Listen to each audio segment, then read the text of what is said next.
পাকিস্তানের বিপক্ষে বাংলাদেশের প্রথম ঐতিহাসিক টেস্ট জয়। 2003 সালে মুলতান টেস্টের সেই দুঃখ স্মৃতি সঙ্গী না হলে যে জয়টি আসতে পারত আরও অনেক আগে।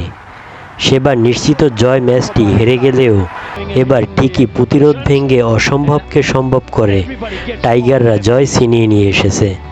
পাকিস্তান দল তাদের ব্যাটিংয়ের দ্বিতীয় ইনিংসে একটু ভালো করলে ম্যাচ ড্র করার সুযোগ ছিল, কিন্তু যেখানে বাংলাদেশের বোলাররা ও ফিল্ডাররা ভালো করে সেখানে পাকিস্তানের ব্যাটারদের ভালো করার কোনো সুযোগই নেই।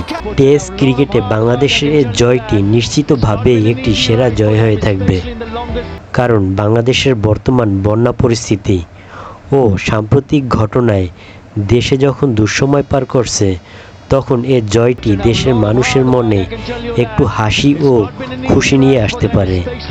আর বাংলাদেশ দলের অধিনায়ক নাজমুল হোসেন শান্ত বাংলাদেশের এ জয়টি তো বৈষম্য বিরোধী ছাত্র আন্দোলনে নিহতদের উৎসর্গ করেছেন।